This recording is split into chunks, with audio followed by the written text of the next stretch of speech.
उपस्थित समारोह महानुभाव,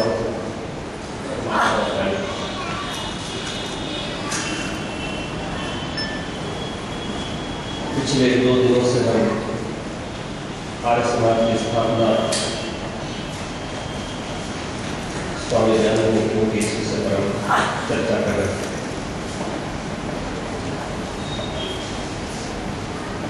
एक व्यक्ति बिल्कुल तैरना नहीं जानता,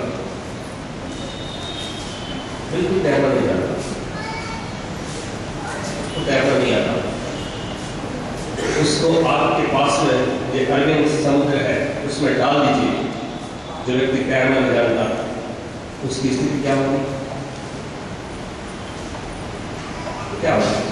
अच्छी तरह छोटा बच्चा भी बता सकता है, वो डूब जाएगा।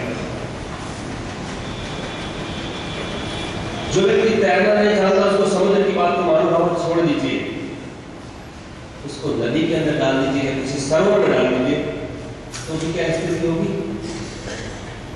वो व्यक्ति डूब जाएगा। सरोवर की बात छोड़ दीजिए, नदी की बात छोड़ दीजिए, छोटे से तालाब में डाल देंगे तो जो व्यक्ति तैरना नहीं जानता निश्चित रूप से वो डूब जाएगा। महानुभाव तालाब की बात भी छोड़ दीजिए, एक छोटा सा गड्ढा हो 5-6 फुट का, उसमें पानी भरा हो, जो व्यक्ति तैरना नहीं जानता उसको उस गड्ढे में भी डाल देंगे तो व्यक्ति डूब जाएगा। जो व्यक्ति तैरना नहीं जानता तो छोटे से गड्ढे में डूब जाएगा, तालाब सरोवर समुद्र में डूब जाएगा। बिल्कुल इससे उल्टा नहीं, विपरीत। जो तैरना जानता है अच्छी प्रकार तैरना जानता है, उसको 5-6 फुट के गड्ढे के अंदर नहीं, तालाब सरोवर में नहीं, महासमुद्र के अंदर डाल दीजिए। जो व्यक्ति बिल्कुल तैरना जानता है और तैर करके पार होता है। महानुभाव ठीक इसी प्रकार महर्षि स्वामी दयानंद जी महाराज ने ये आर्य समाज बनाया है, यहाँ आपको तैरना सिखाया जाता है। ये आर्य समाज मानव मात्र को इस संसार सागर से कैसे तैर करके पार डाला है वो विधि सिखाने वाला केवल इस धरती पर एक आर्य समाज है।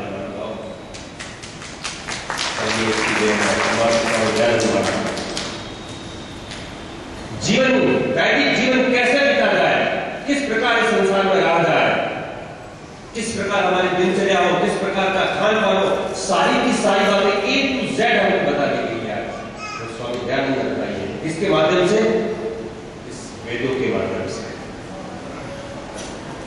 स्वामी दयानंद ने बताया, जो ईश्वरीय वाणी है वेद, जिसके 20,379 मंत्र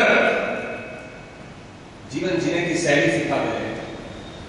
कोई ऐसी समस्या नहीं जो इस वेद के अंदर न हो। F16 प्रेम कैसे बनाया जाता है वो भी आपको मिलेगा इसमें। पति पत्नी को कैसे विवाह करना चाहिए वो भी चीज आपको इसमें मिल जाएगी। लेकिन इसको पढ़ने वाला, समझने वाला, जानने वाला और तद्वत आचरण करने वाला व्यक्ति चाहिए। तो वो व्यक्ति आर्य समाज के संपर्क में आने से, वेदों का अध्ययन करने से व्यक्ति तैरना सिखाता है आर्य समाज। व्यक्ति डूबेगा नहीं, संसार में चलता रहेगा, कितनी भी मुसीबतें आएंगी, आपत्तियां आएंगी, कठिनाइयां आएंगी, व्यक्ति घबराएगा। क्यों? जो सच्चे ईश्वर को जानता है, जो अपने हृदय अंतकरण के अंदर सच्चे ईश्वर की स्थापना करके रहता है, वो व्यक्ति कभी डूबेगा नहीं। आप इतिहास पढ़कर देखिए, मैं कोई आपको झूठ की बात नहीं बताता। स्वामी दयानंद सरस्वती का जीवन चरित्र पढ़ देखिए, आज तक धरती पर मुझे पिछले 5,500 वर्ष की बात कर रहा हूं। महाभारत के युद्ध के काल के पश्चात लगभग 5,500 वर्ष बाद धरती पर ऐसा कोई मनुष्य नहीं आया जो इतना ईश्वर विश्वासी हो। सारा संसार विरोधी उसकी एक तरफ और एक तरफ अकेला ओम का झंडा लेकर खड़ा है। कितनी हिम्मत की बात बताओ, जो व्यक्ति स्वयं कर चुका था वो दूसरे को करना सिखा सकता है।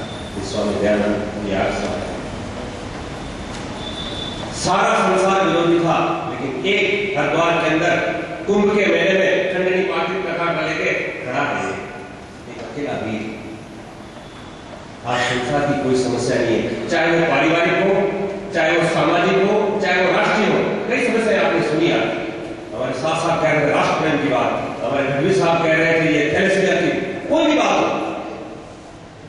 कोई ऐसी समस्या नहीं जो बेटों के अंदर समाधान न हो। लेकिन एक बात है महानुभाव, आज का मनुष्य इतना स्वार्थी, लोभी, संकुचित बन गया है, बस पूछो ही मत। सामाजिक भावना है ही नहीं आज। मेरी पत्नी, मेरे बच्चे, मेरा घर, मेरी स्टेट, मेरा बंगला, मेरी कार, मेरा, दुनिया समाज जाए भाड़ में, ये स्थिति आज। हम तो घूमते पूरे भारत, घर घर की रोटी खाते हैं, घर घर का पानी पीते हैं, समाजों में जाते हैं, हमको जितनी स्थिति पता है महानुभाव आपको नहीं है।